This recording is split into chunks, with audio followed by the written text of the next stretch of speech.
Dunia tidak berakhir secara tiba-tiba, ia runtuh perlahan akibat tindakan manusia. Pemanasan global, perang, dan konflik besar memicu kerusakan yang tidak dapat dipulihkan. Sebuah celah ruang terbuka memungkinkan makhluk dari dimensi lain memasuki bumi. Makhluk tersebut membawa virus yang menyebabkan mutasi pada manusia. Sebagian besar korban adalah laki-laki. Akibatnya, struktur masyarakat runtuh. Perang berlanjut dengan komposisi baru. Perempuan mengambil alih garis depan untuk mempertahankan sisa populasi. Di dalam kondisi ini, seorang anak tumbuh di dunia yang telah berubah. Tidak ada pilihan lain selain bertahan hidup.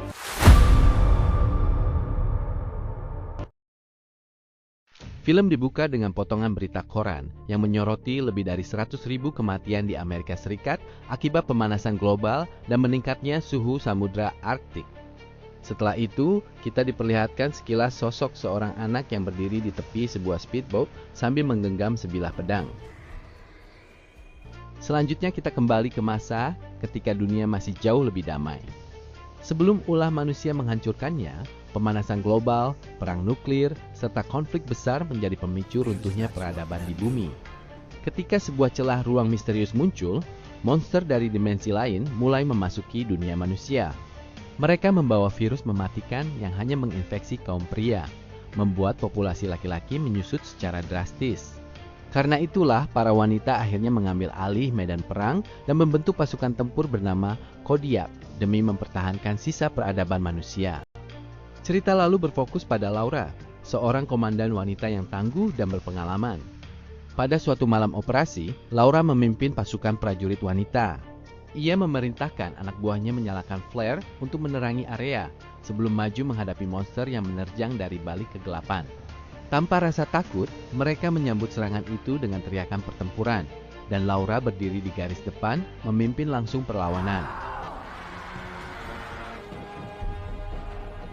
Untuk memahami semua yang terjadi, cerita kemudian mundur beberapa tahun ke belakang, memperlihatkan kehidupan Laura sebelum dunia benar-benar jatuh ke dalam kekacauan. Putrinya yang bernama Willa bertanya kepada ayahnya, Stephen, tentang asal-usul monster. Stephen pun menjelaskan mengenai retakan ruang yang memunculkan makhluk asing, serta virus yang mengubah manusia menjadi monster. Karena virus tersebut hanya menyerang pria, para wanitalah yang akhirnya harus memikul seluruh beban peperangan. Di sela kekacauan dunia, Laura tetap berusaha menjalani perannya sebagai seorang ibu. Ia merawat rambut Willa sambil bercerita tentang indahnya bumi sebelum hancur. Hari itu ternyata adalah hari ulang tahun Willa. Laura memberikan hadiah berupa syal rajutan, sementara Stephen menghadiahkan boneka anjing rajut, sambil berharap suatu hari mereka bisa menemukan hewan aslinya. Namun suasana hangat itu tiba-tiba terputus ketika seorang tentara datang membawa kabar buruk. Kamp mereka sudah tidak aman dan semua penyintas harus segera dievakuasi. Tanpa berpikir panjang, Stephen meminta Willa mengemas barang-barang penting. Dalam kondisi genting itu, Laura mengungkapkan bahwa mereka kembali kehilangan banyak prajurit. Stephen berusaha menenangkan istrinya dan memastikan bahwa luka Laura tidak terinfeksi, karena sudah lebih dari 72 jam berlalu. Warga sipil pun bergerak menuju kendaraan evakuasi. Namun sayangnya, Laura harus memimpin konvoi, sehingga ia terpaksa berpisah dengan Stephen dan Willa. Ia meminta putrinya patuh pada ayahnya, lalu pergi tanpa ragu. Di dalam kendaraan, suasana terasa sangat tegang. Untuk mengurangi kecemasan, salah satu prajurit mencoba menjelaskan mengapa virus hanya menyerang pria. Menurutnya, sistem saraf perempuan jauh lebih kompleks sehingga virus tidak mampu menguasainya, sementara otak pria lebih sederhana dan mudah terinfeksi. Penjelasan itu sedikit menenangkan Willa, hingga akhirnya ia tertidur di pelukan Stephen. Namun beberapa menit kemudian, suara tembakan mendadak membangunkannya. Stephen memberi isyarat agar Willa tetap diam, sementara para prajurit turun memperkuat barisan. Situasi langsung berubah kacau ketika seekor monster menyeret seorang wanita keluar dari kendaraan dengan kuku panjangnya dan mulai membantai siapapun yang berlari keluar. Meski para prajurit menembak, monster itu hanya bisa dihentikan dengan memenggal kepalanya, sehingga serangan mereka tidak banyak berarti. Willa yang ketakutan bersembunyi di bawah truk bersama ayahnya. Hingga Laura akhirnya datang dan menebas kepala monster tersebut tepat waktu menyelamatkan mereka. Laura segera menyuruh semua penyintas lari ke hutan. Di tengah pelarian, seorang prajurit terpaksa menembak seorang pria tua yang mulai bermutasi akibat infeksi. Raungan monster lain terdengar dari kejauhan. Laura pun mengirim para penyintas menuju titik berikutnya, sementara ia dan pasukannya bertahan menghadang serangan selanjutnya.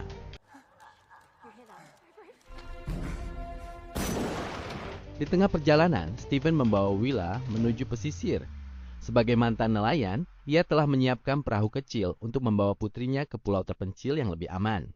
Namun sebelum mereka pergi, terdengar teriakan minta tolong dari hutan.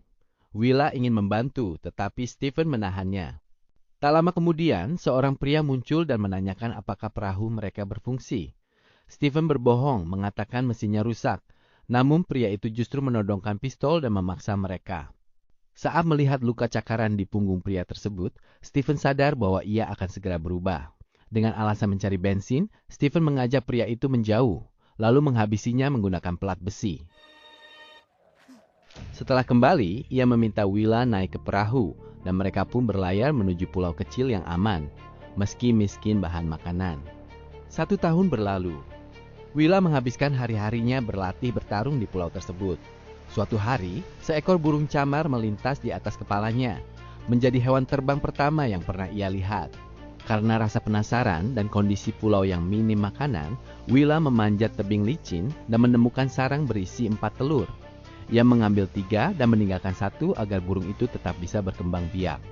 Saat menunjukkan temuannya, Steven justru memarahinya karena tebing itu sangat berbahaya. Ia menyuruh Willa memasak telur tersebut. Namun Willa yang kesal memilih berlatih fisik dan beradu kemampuan dengan ayahnya.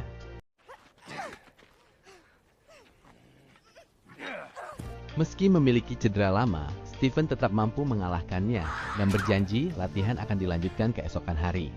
Di malam hari, Willa menatap cermin dan merindukan Laura, terutama cara ibunya mengepang rambutnya. Steven mencoba menenangkan dengan mengepang rambut putrinya. Hasilnya mengejutkan karena kepangannya sangat mirip dengan milik Laura. Momen itu membuat Willa tersenyum, sementara Steven menahan rindu yang tak pernah benar-benar hilang. Untuk menguatkan hati putrinya, Steven kembali menceritakan kisah pahlawan legendaris bernama Kodiak, sosok yang konon mampu membunuh ratusan monster hanya dengan 1 ayunan kapak. Willa yang semakin dewasa mulai menyadari bahwa pahlawan itu sebenarnya adalah ayahnya sendiri. Dugaannya benar. Steven memang pernah membunuh monster saat retakan pertama muncul dan menjadi orang pertama yang menemukan kelemahan mereka, yaitu otak. Manusia terinfeksi hanya bisa dihentikan dengan menghancurkan otaknya. Steven terus mewariskan kisah itu kepada Willa agar generasi berikutnya memahami asal mula bencana dan cara melawan monster. Keesokan harinya, Steven menanam ranjau di tepi pantai. Ia khawatir monster telah bermutasi dan mampu berenang menuju pulau. Ranjau itu dipasang sebagai langkah berjaga-jaga terhadap monster maupun manusia terinfeksi. Setelah selesai, mereka mengamati laut dengan teropong dan melihat monster berkeliaran di permukaan air. Steven menjelaskan bahwa monster tidak memiliki mata, tetapi indera mereka sangat tajam dan mampu berbagi informasi melalui manusia terinfeksi. Karena itulah, mereka selalu menganggap manusia sebagai ancaman yang harus dihapuskan. Menyadari suatu hari ia tidak akan selalu bisa melindungi putrinya, Steven terus melatih Willa. Kemampuan gadis itu berkembang pesat dan gerakannya semakin mirip Laura.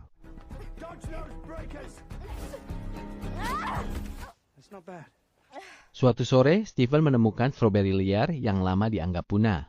Ia memberikannya kepada Willa dan momen kecil itu menjadi kebahagiaan langka bagi mereka.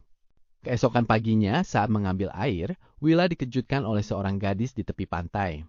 Panik karena area tersebut dipenuhi ranjau, Willa segera memperingatkannya. Untungnya, gadis itu berhenti tepat waktu. Willa membimbingnya keluar dari zona berbahaya dan membawanya ke gua rahasia. Setelah menenangkannya dengan air dan api kecil, gadis itu bercerita bahwa keluarganya tewas setelah monster menyerang perahu mereka dari laut. Sebagai satu-satunya yang selamat, gadis itu menangis ketakutan. Tersentuh, Willa memberinya jatah makanan dan memutuskan menampungnya sementara. Namun Willa kemudian mengalami mimpi buruk.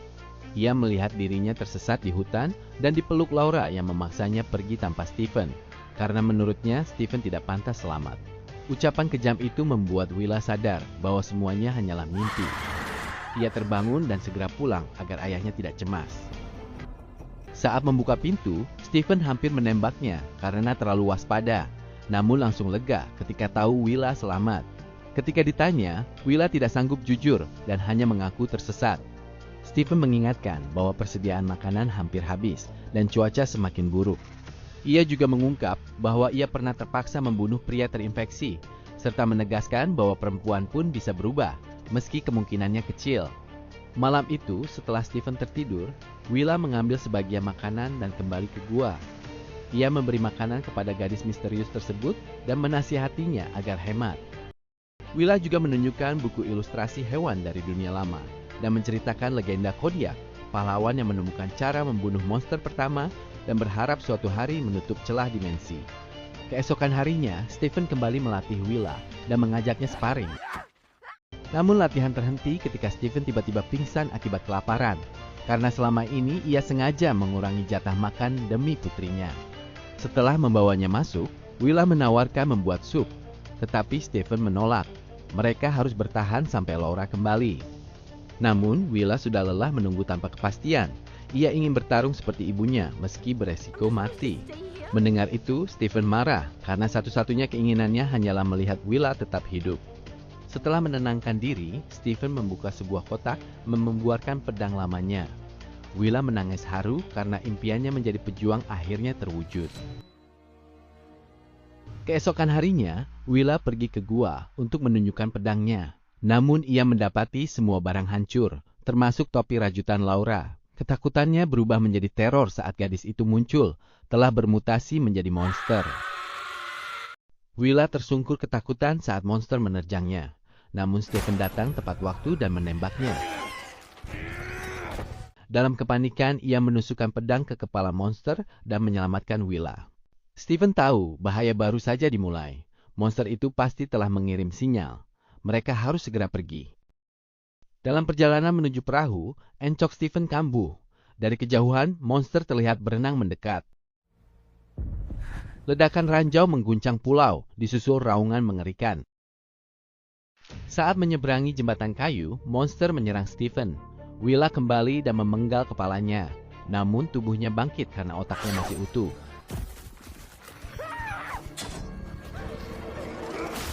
Stephen menghancurkannya tepat waktu dan mengingatkan kembali titik kelemahan monster. Mereka terus berlari hingga Stephen roboh.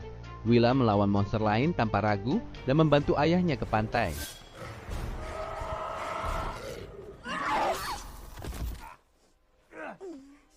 Namun di sana, Stephen berhenti dan memperlihatkan luka goresan di dadanya. Artinya, ia tak punya banyak waktu sebelum berubah.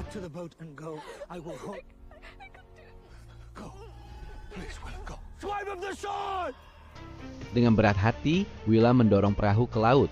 Saat perahu macet dan Stephen mulai bermutasi, Willa sadar kini ia harus mengandalkan dirinya sendiri. Dengan tangan gemetar namun tekad kuat, ia mengangkat pedang.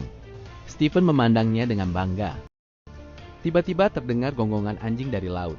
Laura datang bersama rombongan penyintas, membawa seekor anjing hidup yang selama ini hanya ada dalam dongeng. Keberanian Willa pun bangkit. Ia berdiri tegak di tepi pantai dan menantang kawanan monster mendekat. Dan film pun berakhir. Oke, itulah alur cerita film Worldbreaker yang dirilis pada tahun 2025. Mohon maaf jika terdapat kesalahan dalam penyampaian atau penyebutan nama. Akhir kata, saya ucapkan terima kasih dan sampai jumpa.